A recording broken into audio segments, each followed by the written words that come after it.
Can you talk a little bit about Chris McDonald and what he's meant, first on the field, just whether you feel like he's performed at an all-conference level, and I guess off the field with as many changes in and out as you guys have had on the line and as many ups and downs as the season has had, what he's meant as a stabilizer and leader? Yeah, certainly. Chris has been one of our best linemen for a couple of years now. And Chris, a testament to Chris, just how hard he's worked, because when I came in as a true freshman, Chris, as a redshirt freshman, was actually on the scout team with me. So he didn't even crack the 2 deep as a redshirt freshman. I know that was kind of a disappointment to him. Really hoping to crack that 2 deep that year. But just all the work that he's put in and to be a 2 or 3 year starter now for us, and he's been one of our most consistent linemen. I think he's been the only guy who started every game on the offensive line. So just the hard work and the durability that he's shown for us has been a real constant, a real privilege for us. Where did you watch the Michigan Northwestern game, and was there anything about the Northwestern defense that jumped out at you? I mean, how did you watch for pleasure, or were you watching it from an X's and O's standpoint? I actually, to be honest with you, I only watched like the first 2 series, and then I went to Midland High's game. So I actually didn't even see the ending or really any of the game. I assume you'll watch some of it on film this week. Yeah, I watched, not specific in the Michigan game, but I have watched, some film on Northwestern from this year, and I see a disciplined football team. I see a tough football team, a team that's going to play with great effort the whole game, and that's what you're going to get in this conference week in, week out. You and Chris were 2 of the first big recruits that committed to Mark, and you and he over, and obviously you redshirted, so he's graduating this week, or this year, but you two have built a very special relationship. It goes beyond football. It's more like even brothers. Would you talk about that relationship you have with Chris Norman and just what he means to you personally? Yeah, the relationship that I built with Chris, especially recently, has been one that I really cherish, and he's become one of my closest friends, and you really would call it a brotherhood almost.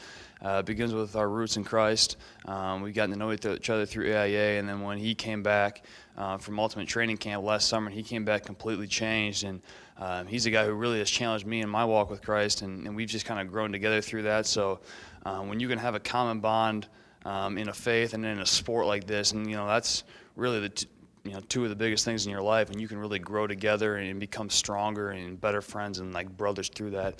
That's really meant a lot to me. Andrew, you said, just going back to the Northwestern game, you say they've lost a couple of games pretty closely in the last quarter. Is that something that seems sort of familiar to you? Do you kind of feel for a team that does that? Well, yeah, I think we have that in common, and that's just going to, if that's an indication of how we're feeling in our locker room, they're probably feeling the same way, just kind of having that so close feeling.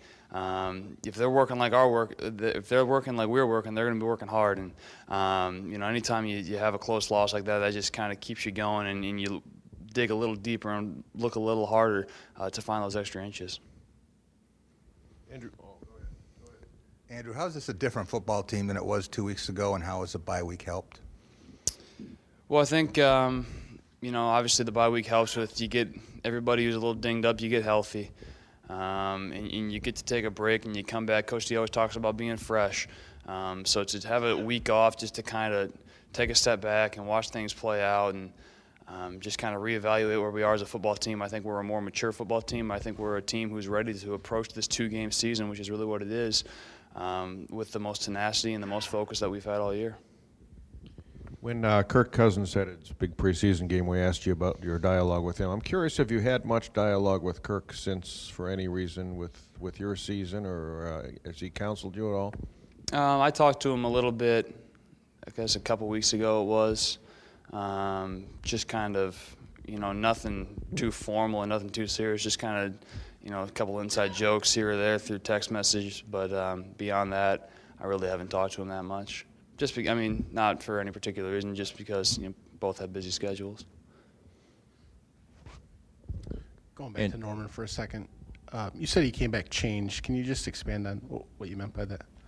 Well, Chris is a guy, and he can tell you this better than I can, but he's a guy who grew up in the church and kind of grew up around it, but really didn't really understand what it meant to have a true personal relationship with Jesus. And he went to Athletes in Action Ultimate Training Camp, and he just kind of had his eyes open and just kind of saw things in a completely different perspective. And he'll tell you that's where he truly got saved, and he came back with a completely different outlook on life and living for a completely new purpose. And you can ask anybody in our locker room, they'll tell you the same exact thing.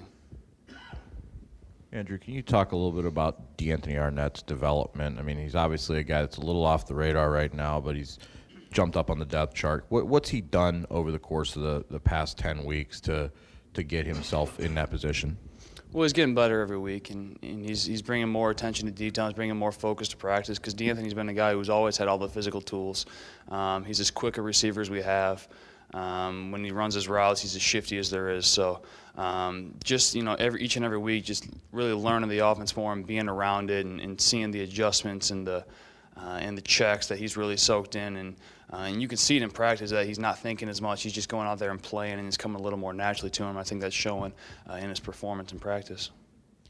Andrew, you talked about it being a 2-game season left to go here. How important is this bowl streak to you guys, and maybe putting a little extra emphasis on this game and not wanting to let it go to the last game to make sure you're bowl eligible? No, it's very important, because I think everybody who's been to a bowl game can tell you just how good of an experience it is, not only for the team, but for the whole program and for the university.